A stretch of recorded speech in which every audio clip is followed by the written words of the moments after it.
नमस्कार बच्चों, आप लोग पढ़े थे? नहीं? अगर नहीं पढ़े हैं तो पढ़ लीजिएगा, पढ़े हैं तो बहुत अच्छी बात है। तो हम लोग उस दिन कहाँ थे कि बस बार बार खराब हो जा रही थी, बहुत परेशान थे कि किस तरह से हम लोग पहुँचेंगे। लेखक को तो अब ये मन में हो गया कि शायद मैं बचूं या ना बचूं। उन्हें तो बचने की कोई उम्मीद नजर नहीं आ रही थी। आप लोग पृष्ठ संख्या 17 निकालिए, यानी पेज नंबर 17। हाँ, हम लोग सेकेंड पैराग्राफ पढ़ रहे थे। एकाएक फिर बस रुकी। एकाएक बस जो थी वो फिर से रुक गई।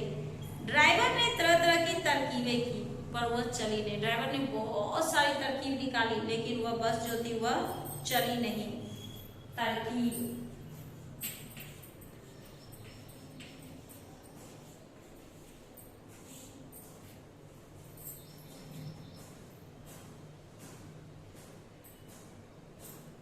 सविनय अवज्ञा आंदोलन जो था वह शुरू हो चुका था।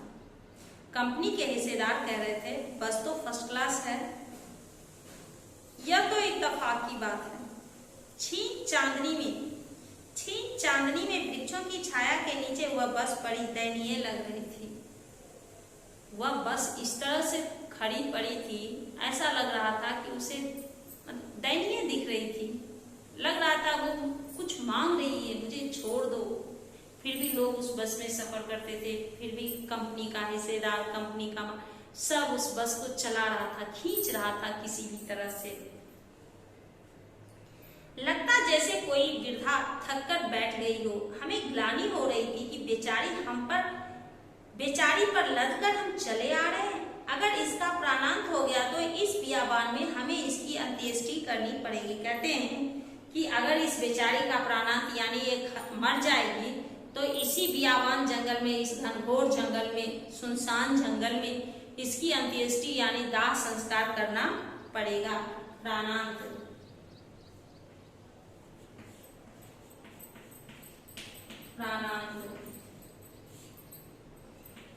अंत्येष्टि।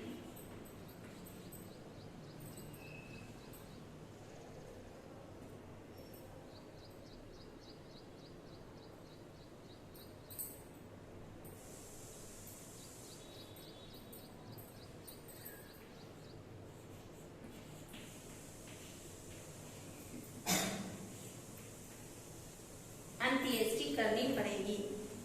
हिस्सेदार साहब ने इंजन खोला और कुछ सुधारा। हिस्सेदार साहब ने क्या किया? इंजन को खोला और उसे कुछ सुधारे, कुछ ठीक किए। बस आगे चली। थोड़ी दूर फिर बस चली। उसकी चाल और कम हो गई थी। उसकी चाल जो थी पहले से भी कम हो गई थी। धीरे धीरे वृद्धा की आंखों की ज्योति जाने लगी। धीरे धीरे उस वृद्धा की आंखों की ज्योति यानी लाइट जो था वो भी बंद होने लगा। बस की जो लाइट थी वो वृद्धा की आंखें थी, वो भी बंद होने लगी। चांदनी में रास्ता टटोल कर वह रेंग रही थी। चांद की रोशनी में वो धीरे धीरे रास्ता देख देकर धीरे धीरे चल रही थी। एक कदम चले, धीरे धीरे धीरे धीरे धीरे धीरे कदम को बढ़ा। क्यों? क्योंकि लाइट नहीं था। लाइट नहीं था तो कैसे? इसलिए वो धीरे धीरे धीरे किसी तरह से चांदनी रात में चल रही थी। आगे या पीछे से कोई गाड़ी आती दिखती तो वह एकदम किनारे खड़ी हो जाती और कहती निकल जाओ बेटी, अपनी तो वह उम्र ही नहीं रही। आगे या पीछे से कोई गाड़ी आती थी तो ये साइड कर लेता था, गाड़ी को रोक लेता था, तुम ही निकल जाओ क्योंकि तुम्हारी तरह तो अब मेरी उम्र नहीं रही। एक पुलिया के ऊपर पहुंचे ही थे, एक टायर फिस करके बैठ गया। एक पुलिया पर, ब्रिज के ऊपर अभी पहुंचे ही थे कि एक टायर से फिस की आवाज आई और फिर गाड़ी बैठ गया। वह बहुत जोर से हिलकर थम गई। अगर स्पीड में होती तो उछलकर नाले में गिर जाती। अगर गाड़ी स्पीड में होती तो शायद वह नाले में उछलकर गिर जाती, लेकिन वो गाड़ी इतनी धीरे से चल रही थी कि फिस करके टायर वहीं पंक्चर हो गया और वहीं पे गाड़ी रुक गई। मैंने उस कंपनी के हिस्सेदार की तरफ पहली बार श्रद्धा भाव से देखा। वह टायरों की हालत जानते हैं, फिर भी जान हथेली पर लेकर इसी बस से सफर कर रहे हैं। वो कह रहे हैं कि चलो हम लोग इस बस के लिए नए थे, लेकिन उस बस का जो मालिक है, पार्टनर जो, उसे तो मालूम इस बस की हालत, फिर भी जानबूझ के वो इस बस से सफर करता है। इसका यही मतलब है, ये पूजा करने योग्य ये इंसान भी है। इतना उसके मन में उस बस के प्रति है, तब तो लोगों के प्रति है, तब तो वो इसी बस से सफर करता है। वो चाहता तो इस बस से सफर नहीं भी करता, लेकिन वो इस बस से सफर कर रहा था, तो उसको श्रद्धा से लेखक देखते हैं। उत्सर्ग की ऐसी भावना दुर्लभ है। सोचा, इस आदमी के साहस और बलिदान की भावना का सही उपयोग नहीं हो रहा है। इस आदमी के साहस और बलिदान की भावना का सही उपयोग जो है वह नहीं हो रहा है। इसे तो किसी क्रांतिकारी आंदोलन का नेता होना चाहिए। क्यों? क्योंकि यह जानता है कि यह बस हो सकता है कभी जंगल में ही खराब हो जाए, हो सकता है कभी नाले में गिर जाए, हो सकता है किसी बस से टकरा जाए, किसी पेड़, उसके बावजूद भी अपनी जान को हथेली पर लेकर चलता है। इससे महान आदमी और कौन हो सकता है? इसे तो किसी क्रांतिकारी आंदोलन का नेता होना चाहिए था। अगर बस नाले में गिर पड़ती तो हम सब मर जाते, तो देवता बाहें पसारे उसका इंतजार करते। अगर बस नाले में गिर जाती तो हम लोग मर जाते और भगवान बांह पसार के हम लोगों का इंतजार करते। कहते, वह महान आदमी आ रहा है जिसे एक टायर के लिए प्राण दे दिए। मर गया पर टायर नहीं बदला। मर गया लेकिन उसने टायर नहीं बदली। किसने? बस कंपनी का हिस्सेदार। दूसरा घिसा टायर लगाकर फिर बस चले, फिर दूसरा घिसा हुआ टायर लगाया, फिर बस चल पड़ी। अब हमने वक्त पर पन्ना पहुंचने की उम्मीद छोड़ दी थी। वे पन्ना पहुंचने की भी उम्मीद छोड़ दिए थे कि इस बस से पन्ना पहुंचेंगे, वो भी वक्त पर हो ही नहीं सकता। पन्ना कभी भी पहुंचने की उम्मीद छोड़ दी थी।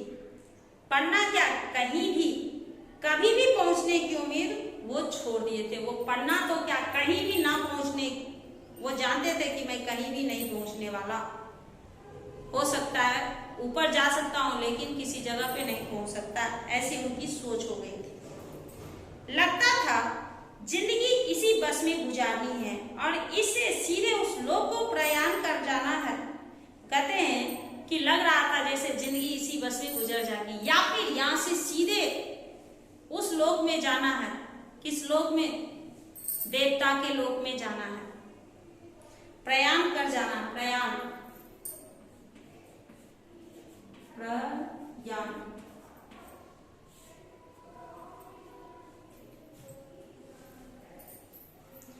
इस पृथ्वी पर उसकी कोई मंजिल नहीं है।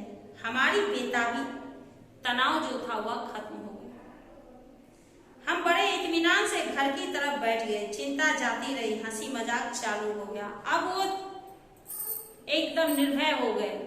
जाने दो, अब घर तो पहुंचेंगे नहीं, ऊपर ही तो जाना है, तो क्या होगा, बैठ के थोड़ी देर हंसी मजाक तो कर ले, हंसते हंसते रास्ता गुजर जाएगा, समय कट जाएगा। चलो, बस वो उस चीज को भूल गए कि हम कहाँ हैं, कैसे चल रहे हैं। बैठ करके हंसी मजाक उन्होंने चालू कर दिया। ये पाठ खत्म हो गई।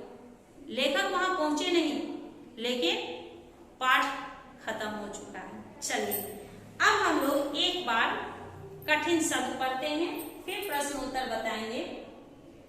क्या है?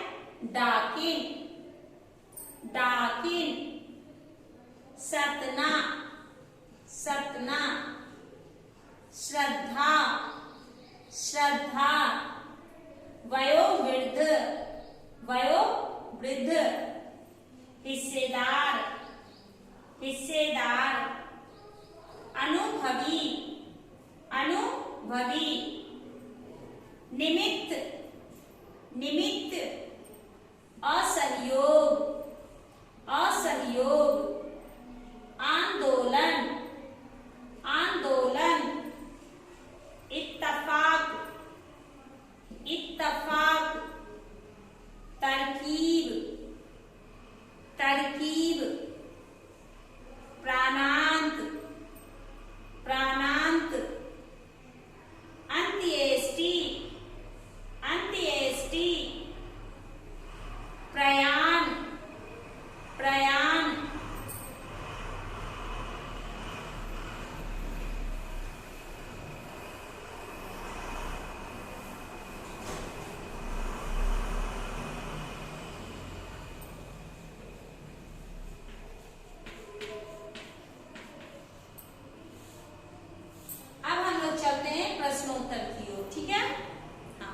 तैयार हैं? चलिए, सबसे पहले आप लोगों को जब मैं जिस क्वेश्चन में बोलूंगी टिक करने के लिए, आप वही टिक करोगे, ठीक ना? पहले से कुछ भी नहीं। सबसे पहले सुनिए, बोलिए, इस प्रकार की बस को यातायात के लिए उपयोग में लाना खतरनाक हो सकता है। ऐसी बसों पर रोक लगाना किसकी जिम्मेदारी है? आप इस संदर्भ में क्या कर सकते हैं, चर्चा कीजिए।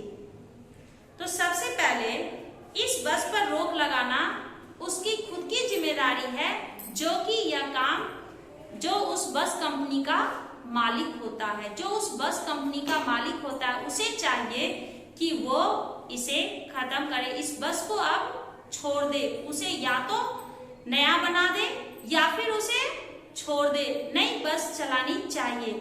हमारी जिम्मेदारी होती है कि हम उस बस के बारे में कंप्लेन करें। अगर वो खुद से नहीं बंद कर रहा है तो हमें उसे बताना चाहिए कि नहीं, इस बस से सफर नहीं करना चाहिए। और जो पब्लिक उसमें जाता है, जो जनता उसमें चढ़ती है, उस बस में सफर करती है, उसे चाहिए कि वो उस बस से सफर ना करे। दूसरा है, आप अपनी किसी यात्रा के खट्टे मीठे अनुभव अपने मित्रों को सुनाइए, उस पर चर्चा कीजिए।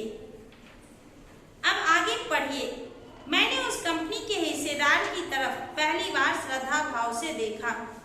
यह किसके लिए था? तो लेखक के मन में हिस्सेदार साहब के लिए श्रद्धा। अब उनके मन में उसके लिए श्रद्धा क्यों जगी? वो इसलिए जगी कि वो हिस्सेदार था, उसे मालूम था कि अगर हम इस तरह से चलेंगे, इस गाड़ी से सफर करेंगे तो शायद हम मर भी सकते। उसके बावजूद वो उसी गाड़ी से सफर करता था। दूसरा है, लोगों ने सलाह दी कि समझदार आदमी इस शाम वाली बस से सफर नहीं करते। लोगों ने यह सलाह क्यों दी? क्योंकि लोग जानते थे कि यह बस कभी भी, कहीं भी, किसी भी वक्त खराब हो जाती है। ऐसा जैसे सारी बस ही इंजन है और हम इंजन के भीतर बैठे हैं। लेखक को ऐसा क्यों लगा?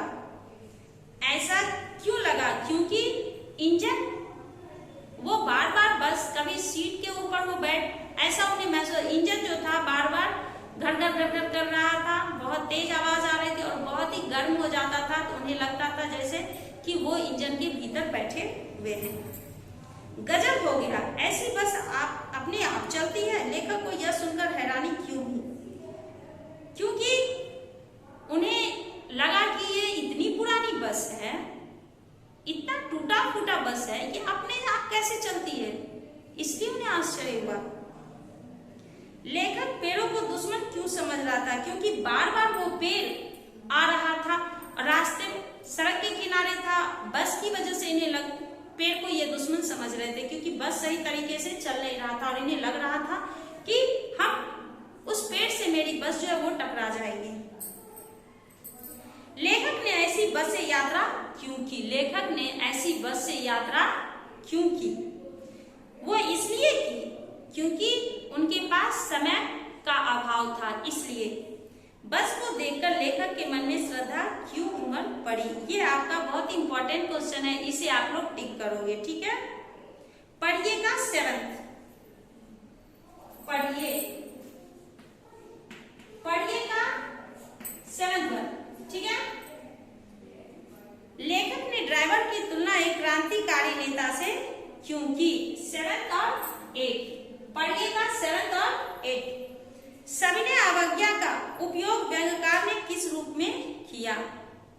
अब आगे बढ़ते हैं, लिखिए का फर्स्ट बिट है, यातायात का कौन सा साधन आपको सर्वाधिक पसंद है? कारण बताइए। ये अपने ओन से लिखने का, ये आप लोग ऐसे रफबुक में लिखिएगा।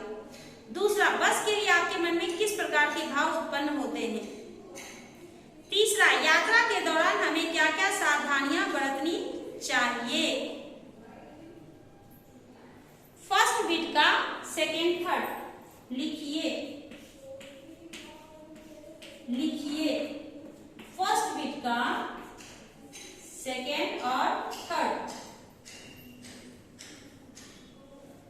यदि बस जीवित प्राणी होती, बोल सकती, तो वह अपनी बुरी हालत और भारी बोझ के कष्ट को किस शब्दों में व्यक्त करती? यदि बस जीवित प्राणी होती, अगर वो बोल सकती तो अपनी बुरी हालत को, भारी बोझ कि कष्ट को किन शब्दों में वह व्यक्त करती।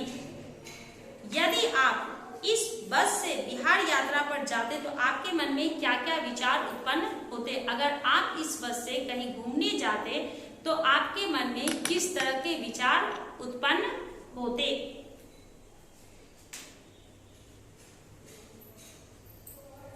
लिखिएगा सेकेंड बीट का सेकेंड क्वेश्चन। 1 2 3 4 5 ये 5 क्वेश्चन आपके क्लास वर्क में रहना। वर्कबुक में है मुझे मालूम है, मैं आप लोगों को पहले भी बता चुकी हूँ। वर्कबुक आप लोगों के पास हमेशा उपलब्ध नहीं रहता है। कुछ बच्चे लाते हैं, कुछ छोड़ देते हैं, कुछ यहाँ छोड़ देते हैं, घर में नहीं रहता है। फिर अगले दिन क्या कहते हैं, टीचर मेरे पास वर्कबुक नहीं था। तो इसकी जवाबदेही कौन लेगा, आपको लेना है। तो क्लास वर्क में ये बहुत ही महत्वपूर्ण क्वेश्चन है, ये आपके क्लास वर्क में रहना चाहिए। अगर आप क्लास वर्क में रखते हैं तो कभी भी आपको किसी तरह की परेशानी नहीं होगी, आप उसे पढ़ करके लिख सकते हैं। ठीक है, तो ये प्रश्नोत्तर आपके क्लास वर्क में रहना। सबसे पहला क्या था, बस को देखकर लेखक के मन में श्रद्धा क्यों उमड़ पड़ी। दूसरा क्या है, लेखक ने ड्राइवर की तुलना एक क्रांतिकारी नेता से क्यों की। लेखक ने ड्राइवर की तुलना एक क्रांतिकारी नेता से क्यों की।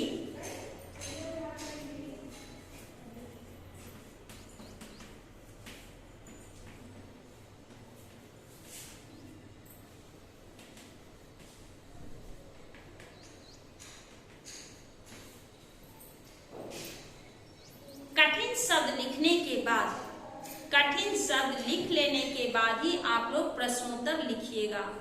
ठीक है, क्लास वर्क में प्रश्नोत्तर बिल्कुल ही लिखावट सुंदर होनी चाहिए। आप लोगों की लिखावट किसे कहते हैं, हैंडराइटिंग। आप लोग बोलते हैं ना कि हैंडराइटिंग, हाँ, तो वही सुंदर लिखावट में हिंदी में भी सुंदर लिखावट होनी चाहिए। जिस तरह से आप लोग इंग्लिश में लिखते हो वैसे हिंदी में भी सुंदर लिखावट लिखिए। ठीक है, अगर किसी तरह की परेशानी है तो आप पूछ सकते हैं, बताएंगे। ठीक ना, कुछ भी परेशानी हो इस पाठ को पढ़ने में तो आप उस शब्द को रेखांकित करके रखिए, यानी अंडरलाइन करके रखिए, ताकि जब भी आपको मौका मिले तो आप पूछ सकते हैं, आपकी अध्यापिका जी उसको बताएंगी। लेकिन वो कब परेशानी आती है, जब आप पढ़िएगा।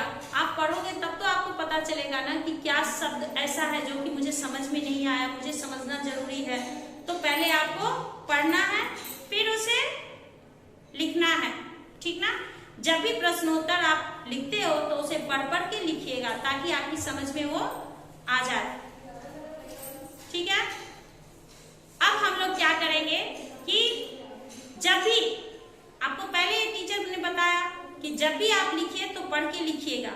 ठीक है, कठिन शब्द आप लिखते वक्त जरूर पढ़िएगा, एक बार नहीं 3 बार 4 बार। उससे क्या होगा कि आपको पढ़ने के लिए सही तरीके से आएगा। ठीक है बच्चों, हम लोग अब अगली कक्षा में मिलते हैं। धन्यवाद बच्चों।